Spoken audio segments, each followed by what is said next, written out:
Hallelujah, praise the Lord. एक बार फिर से आप सबको जय मसीह की। प्रियो, हम सब जानते हैं कि बाइबल में बहुत सी जगहों में एक बात लिखी हुई है और बात ये है कि जब जब एक व्यक्ति परमेश्वर की हुजूरी में बैठता है, परमेश्वर की जिंदगी को चेंज करता है। प्रियो, पवित्र वचन इस प्रकार से कहता हुआ आप मेरे साथ निकाल सकते हैं। मत्ती रचित सुसमाचार उसके 6 अध्याय में इस प्रकार से लिखा हुआ, मैं आपके बीच में पढ़ना चाहती हूँ। वहाँ पे इस प्रकार से लिखा हुआ, परंतु जब तू प्रार्थना करे तो अपने कोठरी में जा और द्वार बंद करके अपने पिता से जो गुप्त में है प्रार्थना कर। तब पिता जो गुप्त में देखता है तुझे प्रतिफल देगा। मैं फिर से आपके बीच में वचन को पढ़ूंगी प्रियो। परंतु जब तू प्रार्थना करे तो अपनी कोठरी में। अपने प्रियो, परमेश्वर का पवित्र वचन हमसे आज क्या कहता है? प्रभु मैं से और आपसे ये चाहता है कि मैं और आप परमेश्वर की उपस्थिति में बैठे, परमेश्वर की हुजूरी में बैठे। आपको पता, आज बहुत कम ऐसे लोग हैं जो परमेश्वर की उपस्थिति में बैठ रहे हैं, जो प्रभु के साथ समय बिता रहे हैं। क्यों पता? शैतान ने लोगों के मन में ऐसा कब्जा कर लिया है कि लोग परमेश्वर के साथ बैठना पसंद नहीं करते, परमेश्वर की उपस्थिति में बैठना पसंद नहीं करता। ऐसा क्यों होता है? क्योंकि शैतान हमारे लाइफ के पीछे पड़ा रहता है कि हम परमेश्वर के साथ ईमानदारी के साथ ना चल सके। लेकिन परमेश्वर का वचन क्या कहता है मेरे प्रियो, कि परंतु जब तू प्रार्थना करे अपनी कोठरी में जाके द्वार बंद कर दे। जब मैं और आप अपने परमेश्वर के साथ बैठते, मैं और आप परमेश्वर की उपस्थिति में बैठते, तो मेरे प्रियो, मुझे और आपको सिर्फ अपने और परमेश्वर के रिश्ते पे ध्यान देना है, ना कि संसार की बातों में या घर की बातों में या घर की किसी की चीजों में। क्यों? जब आप प्रार्थना करने बैठते अपने द्वार को बंद करिए, सारे काम को आप कर लीजिए और एकांत में चुप और शांत रह के परमेश्वर के साथ बैठ के बात करिए। हालेलुया। आप जितना परमेश्वर को आदर दोगे, आप जितना परमेश्वर को सम्मान दोगे, उतना ही परमेश्वर पिता आपके मस्तक को अपनी महिमा के तेज के साथ ऊंचा करेगा। हालेलुया। एक व्यक्ति जब प्रार्थना करता है उसके जुए टूटते, जब एक व्यक्ति प्रार्थना करते उसके लाइफ के बंधन टूटते, जब एक व्यक्ति प्रार्थना करता है उसके लाइफ की असफलताएं टूट जाती है, जब एक व्यक्ति प्रार्थना करता है उसका लाइफ स्टाइल चेंज हो जाता है, जब एक व्यक्ति प्रार्थना करता है परमेश्वर उसको ऊंचा उठाता है, जब एक व्यक्ति प्रार्थना करता है परमेश्वर उसके परिवार को ऊंचा उठाते है, उसको ऊंचा उठाता है, उसके नाम को फेमस करता है। क्यों? क्योंकि परमेश्वर को पता है कि मेरा चुना हुआ जन है। आपको पता, परमेश्वर हमें संसार से चुन लिया। क्यों? हम संसार के नहीं है प्रियो। आप ये कभी भी मत सोचिएगा कि हम संसार में भी रह ले और मसीह की लाइफ को भी हम जीने, तो ऐसा कभी भी नहीं हो सकता। एक सोते से मीठा पानी और खारा पानी नहीं बहता प्रियो। हालेलुया। मुझे और आपको अपने लाइफ का एक निर्णय लेना है, एक नाव में कदम हमको रखना है, एक तरफ हमको चलना, दो नाव में हमको पैर नहीं रखना प्रियो।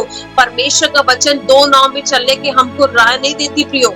प्रभु का वचन कहता है कि अपनी कोठरी को बंद कर। प्रभु के वचन में लिखा भजन संहिता 91 में कि जो परम प्रधान के छाया स्थान में बैठा रहता है वह सर्वशक्तिमान की छाया में ठिकाना पाएगा। आप कब ठिकाना पाएंगे? जब आप परमेश्वर की उपस्थिति में कंटिन्यू बैठोगे, आप परमेश्वर की उपस्थिति में लगातार बैठोगे और प्रभु आपको रोज देखता है। प्रभु आपको रोज देखता है। मेरी बेटी दोपहर में मेरे पास आती है, मेरी बेटी रात को मेरे पास आती है, मेरी बेटी सुबह मेरे पास आती है। क्यों ना मैं इसकी प्रार्थनाओं का उत्तर इसे दूं?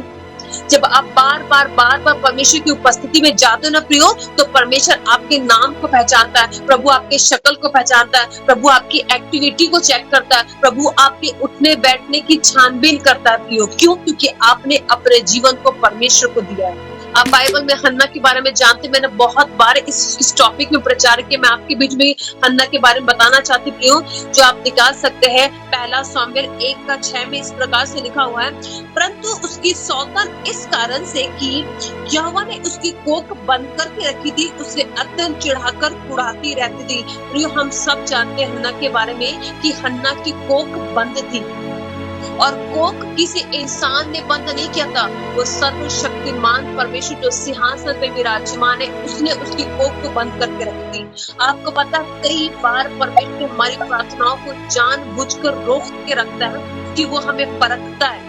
वो हमको चेक करता है, वो हमको जांचता है कि कितना मैं और आप उसके साथ विश्वासियों के, कितना मैं और आप उसके साथ विश्वास योग्यता के साथ चल रहे हैं। ये संसार बहुत बड़ा है प्रियो। अगर आज आप नहीं सेवा करोगे, प्रभु किसी और को उठा लेगा। अगर आज मैं सेवा नहीं करूंगी तो प्रभु मेरे अलावा किसी और को उठा लेगा। हालेलुया।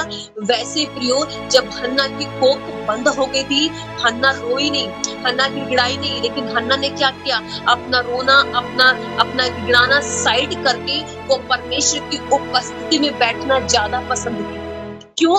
हन्ना को एक बात पता था प्रियो कि डॉक्टर ये काम नहीं कर सकता, कि वैद्य ये काम नहीं कर सकता, जिसने बंद किया वही खोल सकता। प्रकाशित वाक्य में इस प्रकार से लिखा हुआ कि उसके खोले हुए को कोई बंद नहीं कर सकता और उसके बंद किए हुए को कोई खोल नहीं सकता। कितनी सामर्थ्य मेरे और आपके परमेश्वर पिता के हाथ में। हालेलुया। इससे प्रभु का वचन कहता है कि तू अपने कोठरी को बंद कर और तू मेरे साथ एकांत में प्रार्थना कर। प्रार्थना करने वाला व्यक्ति कभी हारता नहीं, कभी वो रोता नहीं है, कभी उसका सर नीचे नहीं होता, कभी उसका मुंह काला नहीं होता।